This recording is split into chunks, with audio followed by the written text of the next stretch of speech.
2024 का सियासी नक्शा क्या होगा, के बलूचिस्तान, सिंध और पंजाब के अंदर क्या सियासी सूरत हाल होगी। इसने 4 साल पहले ये बातें की थी कि पीटीआई का खात्मा होने जा रहा है। 2024 के इलेक्शन के अंदर मुस्लिम लीग नून जो है वो तकरीबन मेजॉरिटी सीट्स के ऊपर जो हमें लीड करती हुई नजर आ रही है। ये वीडियो आपने संभाल कर रखनी, जो मैं बातें ये कर रहा हूँ, मतलब इंतखाबी निशान बताने से और ज़्यादा कन्फ्यूजन क्रिएट हो रही है कि कौन सा इंतखाबी निशान किस उम्मीदवार का है। मौलाना फजल रहमान को और एएनपी को केपीके के अंदर बहुत ज़्यादा फायदा, हमें बल्दे का निशान दे दें ताकि हम इलेक्शन में जाके कंटेस्ट कर सकें। हम बहुत बड़ी जमात हैं, हम कानून गया तेल लेने, वो कहते थे कि हमारा वोट बैंक बहुत बड़ा है इसलिए हमें बल्ले का निशान दे दें। ऐसे तो नहीं होता। जब काजी फायद ईसा जो है वो अगर चीफ जस्टिस हो तो वो, या मरीम नवाज जो है वो बहुत एक खूबसूरत औरत है, तो उसके बारे में जो हम इसलिए हम वोट देंगे। पीटीआई के अंदर जो है ना वो एक एंटी स्टेट और प्रो स्टेट ग्रुप बन चुका है। जो सफाई करने वाले हैं उन तक को ये शख्स धमकियां दे रहा है कि मैं वज़ीर-ए-आज़म बनने के बाद तो मैं नौकरी से निकाल दूंगा। अब आप मेरी बात को समझें कि इस इलेक्शन में पीटीआई खत्म हो जाएगी बिल्कुल। मौलाना फजल रहमान आके जनाजा पढ़ा देगा 8 फरवरी को। जब वो टुर जाएगा ना तो मेरे ख्याल से सारे सुकून आ जाएगा। फॉरेन फंडिंग में एक भी सवाल का जवाब नहीं दे सके। कोई भी एक तलवार जो है वो इमरान खान की जो है वो। अस्सलाम वालेकुम, मेरा नाम है सदस मिर्ज़ा और आप देख रहे हैं लीव टीवी नेटवर्क। 2024 का सियासी नक्शा क्या होगा, कौन इलेक्शन जीत रहा है और कौन सी पार्टी जो है वो ज़्यादा सीटें लेके जा रही है, क्या कोई मखलूत हुकूमत बनने के लिए जा रही है, के बलूचिस्तान, सिंध और पंजाब के अंदर क्या सियासी सूरत हाल होगी, इसके ऊपर मैं बहुत शॉर्टली जो है आपको मैं बताता चलूँ चीज़ों को। और बाकी 8 फरवरी को जो है वो बाकायदा पीटीआई का जो है वो जनाजा जो है वो उठा लिया जाएगा। मैंने 4 साल पहले ये बातें की थी कि पीटीआई का खात्मा होने जा रहा है। आज से 4 साल पहले मैं आपको वो स्क्रीनशॉट भी साथ साथ लगा रहा हूँ इस वीडियो के, कि जो मैंने वो वीडियो बनाई थी।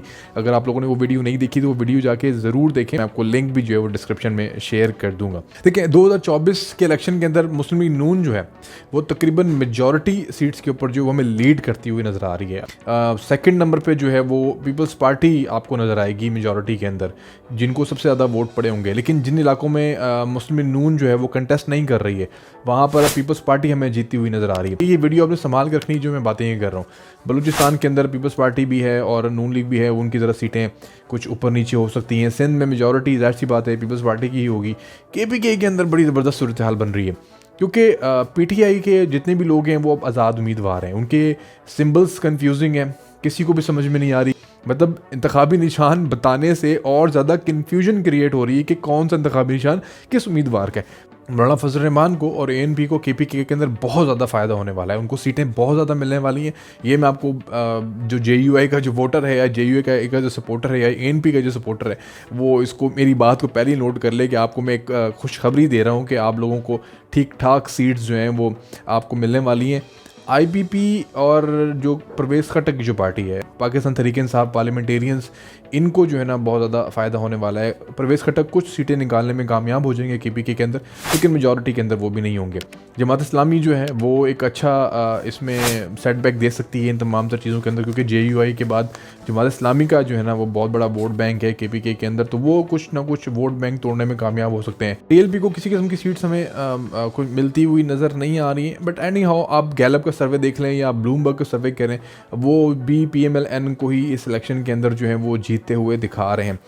अच्छा, सबसे मज़े की बात यह है कि पीएमएलएन मेजॉरिटी सीट्स पे जीत रही है, लेकिन सेकंड नंबर पे हमें पीपल्स पार्टी जो है वो नज़र आ रही है सबसे ज़्यादा वोट्स जो है वो लेते हुए। बट जहाँ जहाँ पीएमएलएन नहीं है वहाँ पे हमें पीपल्स पार्टी मेजॉरिटी में नज़र आ रही है, और फिर 2 जमातें जो हैं वो मेजॉरिटी के अंदर सीट्स हमें लेती हुई नज़र आ रही हैं। पीएमएलएन जो है वो मेजॉरिटी सीट्स विन करेगी, उसके बाद जो है वो पीपल्स पार्टी जो है वो सेकंड नंबर पे है मेजॉरिटी के अंदर होगी इस इलेक्शन के अंदर। जो आज़ाद उम्मीदवार, जो पीटीआई के आज़ाद उम्मीदवार हैं, जो कि पीटीआई बज़ाहिर इस इलेक्शन के अंदर हिस्सा नहीं ले रही है, लेकिन उनके आज़ाद उम्मीदवार हैं वो खड़े हो रहे हैं, वो ज़्यादातर वोट जो है आप कह सकते हैं कि तोड़ने में कामयाब हो सकते हैं। आप कह सकते हैं कि उनका जो बाइकआउट का उनका एक ट्रेंड चलेगा, उसकी वजह से थोड़ा सा सबोताज हो सकता है इलेक्शन की वोटिंग काउंट्स के अंदर, लेकिन कोई बड़ा नुकसान पहुंचाने में वो कामयाब नहीं होंगे। इसकी 2-4 वजह हैं। एक तो पीटीआई की अपनी क़यादत, उसकी कुछ नालायकियाँ हैं जिसने उसको इस हाल तक पहुँचाया। सेकंड, जो कैंडिडेट्स को टिकट दी गई हैं वो पैसे की बुनियाद के ऊपर दी गई हैं।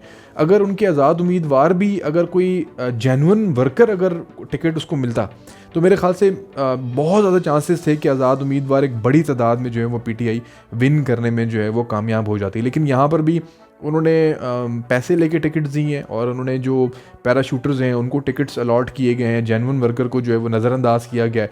इवन इसका सबसे बड़ा सबूत जो है वो इमरान खान खुद सहाफ़ियों को बता रहे हैं कि टिकट अलॉट करने में मुझसे मुशावरत भी नहीं की गई, और बल्ले का निशान लेने पे बहुत क्लियर चीज़ें, इवन पीटीआई के जो वकील हैं वो भी उसको डिफेंड नहीं कर सके। वो भी एंड में ग्राउंड जो है वो रियलिटीज़ जो हैं उसको नज़रअंदाज करके वो कहते थे कि नज़रिया ज़रूरत पे हमें जो है ना इलेक्शन दे दें, हमें बल्ले का निशान दे दें ताकि हम इलेक्शन में जाके कंटेस्ट कर सकें, हम बहुत बड़ी जमात है, हमारा बहुत बड़ा वोट बैंक है। मतलब कानून गया तेल लेने, वो कहते थे कि हमारा वोट बैंक बहुत बड़ा है इसलिए हमें बल्ले का निशान दे दें। तो काजी फाइज जो हैं वो जाहिर सी बात है उन्होंने कानूनी फैसला ही करना था। बंदेयाल या कोई एजाजुल एहसन तो बैठा हुआ नहीं था वहाँ पे कि जो 2-4 ट्रक लेके कहते चलें ठीक है यार आपका वोट बैंक बड़ा है, आप पॉपुलर बड़े हैं, मेरी सास को भी आपकी जमात बड़ी पसंद है और मेरी सास को आपका लीडर भी बड़ा पसंद है, तो बस ठीक है हम आपको ना बल्ले का निशान दे देते हैं। ऐसे तो नहीं होता जब काजी फायज ईसा जो है वो अगर चीफ जस्टिस हो तो डेफिनेटली पूरी जमात जो है वो इमरान खान के इर्द गिर्द घूमती है। जब तक इन चीज़ों से बाहर नहीं आएंगे, पीएमएलएन को एक बेनिफिट है। पीएमएलएन ने 2018 में नवाज शरीफ और मरीम नवाज के बगैर जो है वो 80 से ज़्यादा सीटें लेके इन्होंने दिखाया। वो किस तरह लेके दिखाया कि वो डेवलपमेंट भी उनके साथ एक चीज़ जुड़ी हुई है। आप देखें पीएमएलएन का किसी भी वोटर से अगर आप सवाल करेंगे ना, वो ये नहीं कहेगा कि यार नवाज शरीफ चिट्टा है, कश्मीरी है, बट है, बड़ा खूबसूरत है। वो कभी बात नहीं करेंगे। वो कभी बात नहीं करेंगे कि यार शहबाज शरीफ बड़ा खूबसूरत है, हैंडसम है। वो कभी बात ये करेंगे नहीं। वो या मरीम नवाज जो है वो बहुत एक खूबसूरत औरत हैं तो उसके बारे में जो हम इसलिए हम वोट देंगे, नेवर, ये बात कभी भी नहीं होगी। जितना भी पीएमएलएन का वोटर है वो डेवलपमेंट की बात करेगा, काम किया है, मोटरवेज, एटमी धमाके, सड़कों का जाल, अस्पताल, ये चीज़ें जो है ना वो गिनवाएगा आपसे, ऑरेंज लाइन, मेट्रो, ये चीज़ें गिनवा के ये ज़रूर गिनवाएगा। लेकिन जहाँ पीटीआई का वोटर है वो कहेंगे लंगर खाने वगैरह की तो खैर वो मिसालें आपको देंगे। वो मैक्सिमम यही बात करेंगे कि भाई मेरी मामा जो है ना वो शादी करना चाहती है इमरान खान से और हमें बड़ा हैंडसम लगता है इसलिए हम वोट देंगे। पीएमएलएन का अगर शेयर का निशान ले लिया जाता और मेजॉरिटी इनकी अगर फॉर एग्जांपल आज़ाद उम्मीदवार के तौर पे खड़ी होती तो मेरे ख्याल से इंडिविजुअली हर कैंडिडेट कहीं ना कहीं से वोट बैंक निकाल के वो जीतने में कामयाब हो सकता था। क्योंकि अगर पीछे सिर्फ नवाज शरीफ का नाम या नवाज शरीफ का नारा अगर साथ में आ जाता तो मेरे ख्याल से यही काफ़ी होता, क्योंकि डेवलपमेंट का वोट मैंने आपको कहता है कि वो लाजमी पीएमएलएन को पड़ता है। और एक एंटी स्टेट और प्रो स्टेट जो है ना वो अंसर पीटीआई के अंदर एक डेवलप कर रहा है। वो एक बहुत बड़ा ऐसा एक पॉइंट है जिसकी वजह से पीटीआई को बहुत शदीद नुकसान जो है ना वो हो रहा है इस इलेक्शन के अंदर। पीटीआई के अंदर जो है ना वो एक एंटी स्टेट और प्रो स्टेट ग्रुप बन चुका है। जो प्रो स्टेट ग्रुप है वो हावी हो रहा है इन तमाम तर चीज़ों के ऊपर। वो कहता है कि पीटीआई को हम एक नए सिरे से लॉन्च करेंगे आगे आने वाले वक्त के अंदर। अभी जो होता है वो होने दें, हमें किसी तरीके से इमरान खान से छुटकारा हासिल करना है, क्योंकि इमरान खान का जो सारा बयानिया है वो एंटी स्टेट है। तो जो प्रो स्टेट लोग थे, परवेज़ खट्टक हैं या बहुत सारे ऐसे लोग हैं जिन्होंने पहले ही अपने आप को इन तमाम सर चीज़ों से अलहदा कर लिया, तो मेरे ख्याल से इस चीज़ का भी बहुत बड़ा नुकसान हुआ है कि बहुत बड़े बड़े ऐसे धड़े थे पीटीआई के अंदर जो इमरान खान से टूट के अलग हुए हैं और उनका अपना एक बहुत बड़ा वोट बैंक था अपने अपने हलकों के अंदर, अपने अपने इलाकों के अंदर, अपने अपने सूबों के अंदर। तो वो एक बहुत बड़ा नुकसान पीटीआई को इस इलेक्शन के अंदर होगा। अब आप मेरी बात को समझें कि मैं जो बात करना चाह रहा हूँ कि इस इलेक्शन में पीटीआई ख़त्म हो जाएगी, बिल्कुल बिल्कुल। आप समझ लें कि वो शेख रशीद कहता था ना कि बस सब ख़त्म, ये एंड होने वाला है और मौलाना फजल रहमान आके जनाजा पढ़ा देगा 8 फरवरी को। ये बस मेरा इस पूरी वीडियो का लबोलबाब था। खान साहब के जो रवैये हैं वो बड़े ख़तरनाक इस वक्त हुए हैं जेल के अंदर। छोटी छोटी बातों के ऊपर नाराज़ हो रहे हैं। माहिरीन के मुताबिक तो ये पागलपन की निशानी है।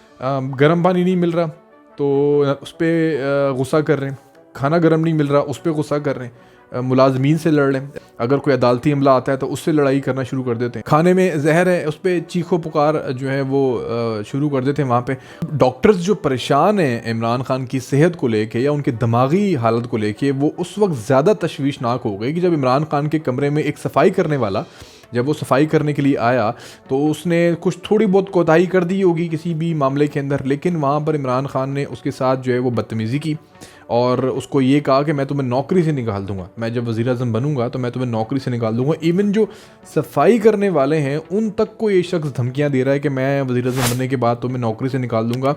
मतलब जिस स्टेट ऑफ माइंड के अंदर वो शख्स इस वक्त आ चुका है, मेरे ख्याल से उस आप या तो उसके लिए कुछ अल्लाह की रहमत की दुआ करें या दुआ करें कि इस चीज़ से वो जल्द बाहर आ जाए। और वो जल्द कब बाहर आएगा? वो तभी बाहर आएगा जब वो कहते हैं ना कि टुर गए यार मोहब्बतां वाले, ਜਦੋਂ वो टुर जाएगा ना तो मेरे ख्याल से सारे ने सुकून आ जाएगा, तो उस बंदे नू भी सुकून आ जाएगा। वो बंदा इस वक्त बहुत शदीद तकलीफ़ के अंदर है। अलीमा खान जो है इमरान खान की जो बहन है वो भी ये बात बता चुकी हैं कि जेलर को सिर्फ तुम कहने पे जो है ना वहाँ पे मुँह मारी होगी वहाँ पे। ये मेरे ख्याल से चीज़ें ऐसी हैं कि जिसकी वजह से ओवरऑल सिचुएशन ऐसी नज़र आ रही है हम लोगों के, इमरान खान का फ्यूचर बहुत ख़तरे में है। फॉरेन फंडिंग के अंदर अतर मिनल्ला को कोई जवाब नहीं दे सके आज इमरान खान के वकील। जो वकील ट्विटर के ऊपर बड़के मारते थे, जो वकील बाहर प्रेस कॉन्फ्रेंस के अंदर ऐसे पेश होते थे, जैसे ऐसे आके प्रेस कॉन्फ्रेंस करते थे जैसे इमरान खान को वो अब कल आज़ाद करा के जेल से बाहर लेकर आ जाएंगे, लेकिन जब अदालत के सामने सवालों के जवाब नहीं होते इन लोगों के सामने। और आज लिटरली अतर मिनल्ला के सामने जो इमरान खान के वकील थे वो फॉरेन फंडिंग में एक भी सवाल का जवाब नहीं दे सके। तो बहुत सारे ऐसे केसेस हैं इमरान खान के जो उनके ऊपर तलवार बन के लटक रहे हैं। कोई भी एक तलवार जो है वो इमरान खान की जो है वो सियासी ज़िंदगी को हमेशा के लिए ख़त्म कर सकती है, उनकी सियासत को हमेशा के लिए ख़त्म कर सकती है। तोशा खाना तो ऑलरेडी उनको जेल के अंदर 3 साल के लिए कैद जो है वो कर दिया है। अभी बहुत सारे ऐसे मज़ीद केसेस ऐसे हैं जिनमें उनको 20 साल 25 साल 30 साल की कैद भी उनको हो सकती है, उम्र कैद भी उनको उस जेल के अंदर इन तमाम तर चीज़ों के अंदर उन केसेस के अंदर हो सकती है। तो हमारी दुआएँ पाकिस्तान के लिए हैं, पाकिस्तान के लिए थी और हमेशा पाकिस्तान के लिए ही रहेंगी इंशाल्लाह ताला। बहुत सारे ऐसे इंटरनेशनल जरीदे हैं जो आने वाले वक्त में पाकिस्तान को खुशखबरियाँ सुना रहे हैं, पाकिस्तान को माशी तौर पर खुशखबरियाँ सुना रहे हैं। और रीज़न उसका जो है वो PMLN और नवाज शरीफ को वो कह रहे हैं, जैसे ब्लूमबर्ग की रिपोर्ट के बारे में मैंने आपसे पहले भी शेयर किया। एनीहाउ, अपना ख्याल रखिएगा। इंशाल्लाह आपसे अगले व्लॉग के अंदर फिर मुलाकात होगी। तब तक के लिए मुझे इजाज़त दीजिए। इस चैनल को सब्सक्राइब और लोगों से शेयर करना मत भूलिएगा। अपना ख्याल रखिएगा। अल्लाह हाफ़िज़।